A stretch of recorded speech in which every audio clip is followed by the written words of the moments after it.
ચાલો રવિવારની સવારે નાસ્તો કરવા માટે બેસી ગયા છે ને કાલે ફૂલ નાસ્તો બની ગયો છે. પૂરીના ડબરા ભરાઈ ગયા છે, ગાંઠિયા ભરાઈ ગયા છે અને રોટલી વઘારેલી તો અત્યારની છે. બેન પણ બેસી ગયા છે અને આ ભાઈ પણ બેસી ગયા છે. ભાઈને થોડી નવા નવા નખરા હોય. રોટલી વઘારેલી જોઈને કે મને રોજ રોટલી ન હાલે ને ભાખરી હાલે. વળી પાછો કહે કે આ ચટણી આવી નહીં, કલર નવી બનાવી છે ને એટલે એકદમ ગ્રીન છે. જરાક આકરા શબ્દોમાં કહી દીધું એટલે વળી પાછું હાલવા માંડ્યું ગાડ્યું. એવું હોય, અમારે ગાડી ખડી જાય ને તો એને વળી પાછી પાટા ઉપર ચડાવવી પડે. હાલ તો શિવુ ને વેદુ બે જવાના છે કા મામાની ઘરે જવાના ને તમે? હા, ત્યાં મજા આવી જશે શિવુને તો. હા ચાલો. આ અમારો આહા ટમાટર હું ગાતો તો હમણાં ગાતો એમ ટાઈમ્સ ગાતો હોય જાય ને ભેગો ભેગો રમતો હોય જાય એમ. વર્ડિંગ્સ પાછા એના પોતાના હોય. રાઇમ્સમાં તો કંઈક અલગ આવતા હોય ને એને સમજાતા હોય એ ગાતો હોય. શાકભાજી સુધારવાનો સમારંભ ચાલી રહ્યો છે અહીંયા રવિવારના દિવસે. રોજ ચાલતો હોય. આ તો હું રવિવારે થોડોક રિલેક્સ મોડમાં હોય ને. બાજુમાં અહીંયા જો નાનો પંખોય પડ્યો છે. ગરમી થાય ને કોકને આ પંખો તો હાલે છે તો સામેથી ડબલ પંખા, ડબલ એન્જિન સરકાર છે ને એવી રીતે ડબલ પંખા સીધા ચાલુ થઈ જાય, ગરમી ન થાય એના માટે. ચાલો, સ્વાગત છે આજના દિવસના વિડીયોમાં. બધાને જય શ્રી કૃષ્ણ, જય સ્વામિનારાયણ ને જય માતાજી.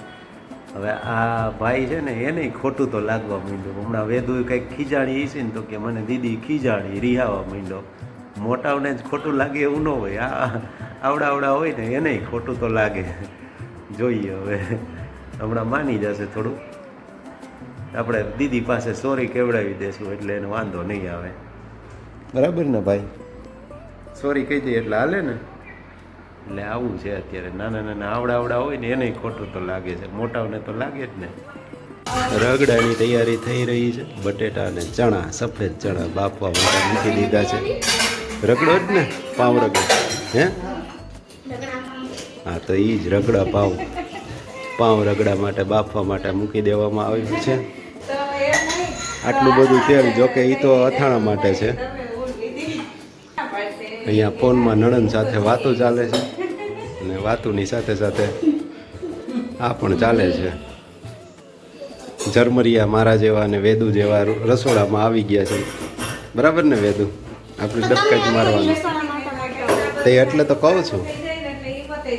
ચાલો, બપોર પછીના સમયે બાળકો મીંડા છે હિંચકે હિંચકવા. ભાઈ તો વળી પાણીની બોટલ લઈને બેઠો છે. લે તું હોતી પાણી. વાર ધીમે ધીમે બટા, નિરાયતે ઉતાવળ કરમાં ખોટું. નિરાયતે, હા, ઘરનું ઘર છે પાણીનું, આપણું ઘરનું જ પાણી છે. નિરાયતે પી.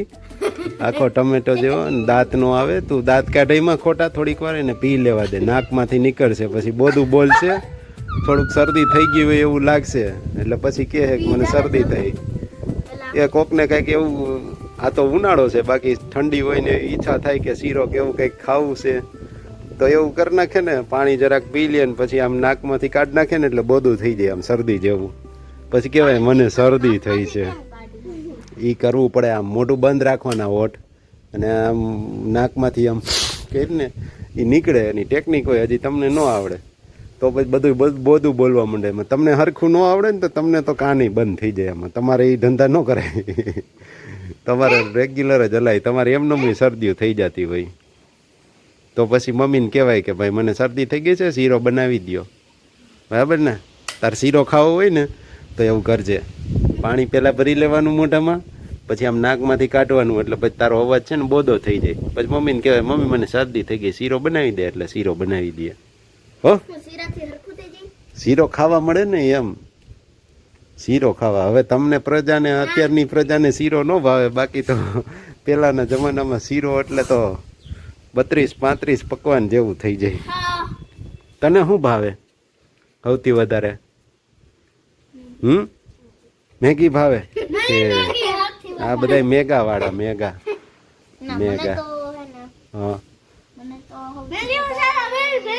તું તો ઉભો રે. મંચુરિયન, ચાઇનીઝ ભેળ ભાવે. સરસ સરસ, બહુ સરસ, બહુ સરસ. હા સરસ. હા એ ફાસ્ટ ફૂડ ને એ જ બધું ભાવે બધાને. રેડી. એવું બધું ભાવે. ગુજરાતીઓની એક ખાસિયત મંચુરિયન ન બોલે, મંચુરિયમ બોલી જાય. મ બોલે ઘણા તો એવું હોય. ચાલો વ્યવસ્થિત મિક્સિંગ હાલે છે ને પછી ભરી દેવાનું કામકાજ. હોમમેડ ગોળ કેરીનું અથાણું.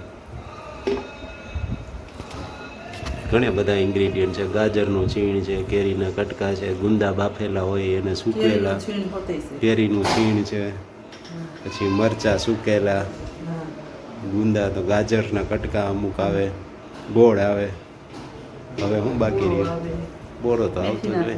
મેથી, રાઈ, કુળિયા, ધાણા ના કુળિયા ને તેલ ને એ તો બધું આવે જ. મીઠું, ચટણી જે બધા મસાલા આવતા હોય એ.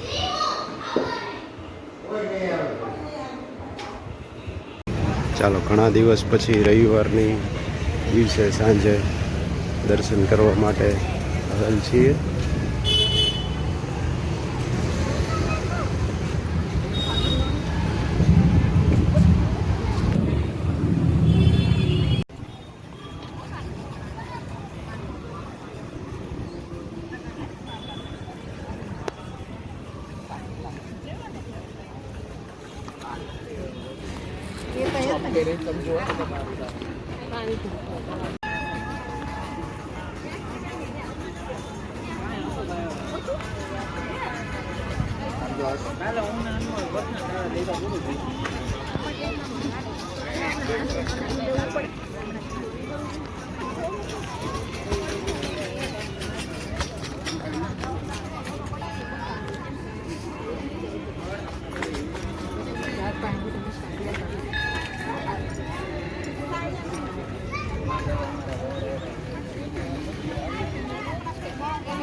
ચાલો પાવ આવી ગયા છે અને અહીંયા બાકીની સામગ્રી પણ તૈયાર થઈ ગઈ છે. રગડો બતાવીએ તમને. ગરમા ગરમ રગડો રેડી છે. ચાલો તો રગડા પાવ અને સાથે આમલીની ચટણી, ગ્રીન ચટણી, આમલીની ચટણી રેડી છે. ગ્રીન ચટણી માટે મારા જેવા માટે આમાં તો એવું સહેલું પડે, સરળ પડે. હજી 2 વસ્તુ લઈ આવ્યો છું હું. નાયલોન સેવ ને મસાલા સિંગ એ લેતો આવું. સરસ મજાનો પવન વાઈ રહ્યો છે એટલે જે જમવાની વાનગીઓ બનાવી એ બધી ફળિયામાં લઈને અહીંયા બેસવાનો આનંદ કરીએ, અહીંયા જમીએ. વેદુબેન હિંચકા ખાય છે અને તૈયારીઓ થઈ રહી છે.